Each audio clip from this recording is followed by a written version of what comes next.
दोस्तों स्वागत है आपको। दोस्तों आसाम में हर साल के फ्लड से भारी मात्रा में आसाम का नुकसान हो रहे हैं।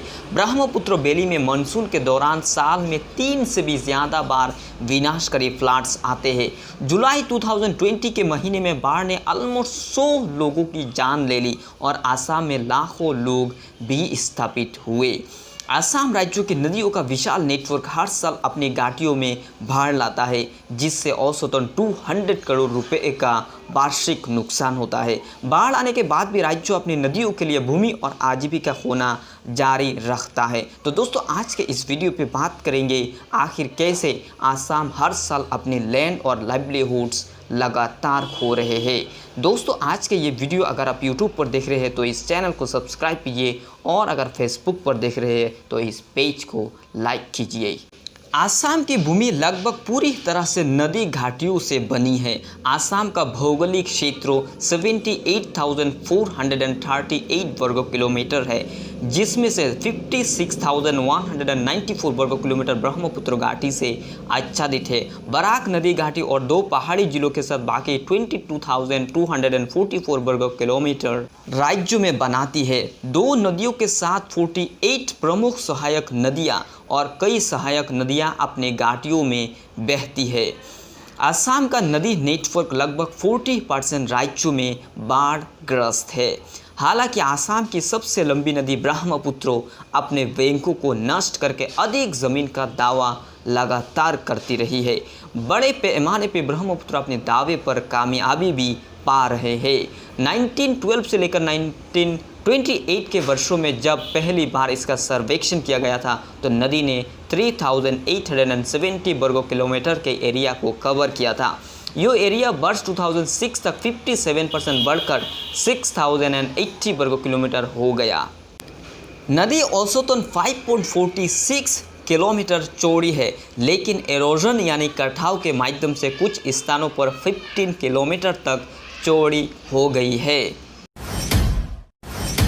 अपने स्वयं के बैंकों से दूर होने के कारण ब्रह्मपुत्र और उसकी सहायक नदियों ने पूरे गांवों को नष्ट कर दिया है। 2010 और 2015 के बीच 880 गांव पूरी तरह से ख़त्म हो गए थे, 67 गांव आंशिक रूप से ख़त्म हो गए थे और 36,981 परिवारों ने पिछले 5 साल की अवधि में अपने घरों को कटाव से खो दिया। घरों के अलावा असम के परिवार भी खेत खो रहे हैं। 3,800 वर्ग किलोमीटर खेत गुआ से बड़ा एक क्षेत्र 1954 से कटाव का शिकार हो गया है। राज्यों में भूमि एक महत्वपूर्ण संसाधन है। असम की 75% आबादी किसानों, खेतीहर मजदूरों या दोनों के रूप में उनकी आजीविका के लिए कृषि पर निर्भर करता है। भूमि के नुकसान का मतलब आमतौर पर उनकी आजीविका का नुकसान होता है। असम में 85% से अधिक किसान परिवारों को स्मॉल और मार्जिनल फार्मर्स के रूप में वर्गीकृत किया गया है, जो औसतन सिर्फ 0.63 हेक्टेयर के मालिक है। एक सबसे छोटे फुटबॉल मैदान के आकार के, मगर कईयों को कटाव के लिए अपनी सारी ज़मीन खोने का खतरा है।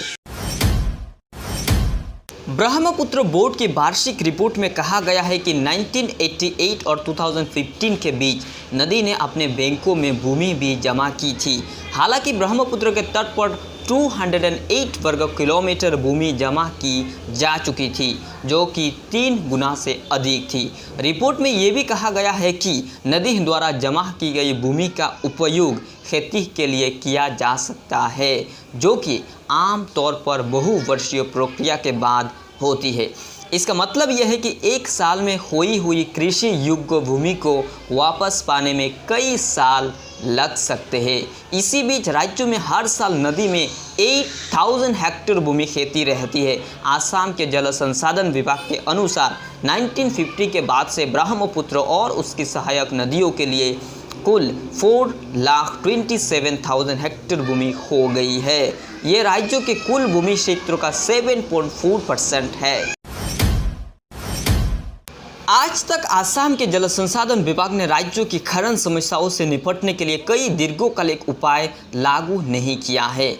इसने बाढ़ के प्रबंधन, तत्कालिक और अल्पकालिक उपायों को लागू करने पर ध्यान केंद्रित किया है, जैसे तटबंधों का निर्माण, विभाग ने 4,473 किलोमीटर नए तटबंधों का निर्माण किया है और अब तक 655 किलोमीटर तटबंधों को मजबूत किया है। हालांकि बैंक के कटाव के कारण तटबंध आमतौर पर टूटे हुए हैं। ब्रह्मपुत्र नदी घाटी में बसे लोगों की संख्या में उल्लेखनीय वृद्धि हुई है। 1940 से लेकर 41 में आसाम के विभिन्न जिलों में घाटी का जनसंख्या घनत्व 9 to 29% पर स्क्वायर किलोमीटर था। बाढ़ग्रस्त घाटी का जनसंख्या घनत्व तब से 200% पर स्क्वायर किलोमीटर तक बढ़ गया है, जिससे बड़ी संख्या में लोग अपनी नदियों की दया पर चल रहे हैं। दोस्तों, उम्मीद है ये वीडियो का आपको काफ़ी इन्फॉर्मेटिव लगा होगा। ये वीडियो अगर आप यूट्यूब पर देख रहे हैं तो इस चैनल को सब्सक्राइब कीजिए और अगर फेसबुक पर देख रहे हैं तो इस पेज को लाइक कीजिए। इस वीडियो को ज़्यादा से ज़्यादा शेयर कीजिए। मिलेंगे इस तरह के और एक इन्फॉर्मेटिव वीडियो में, तब तक के लिए शुक्रिया।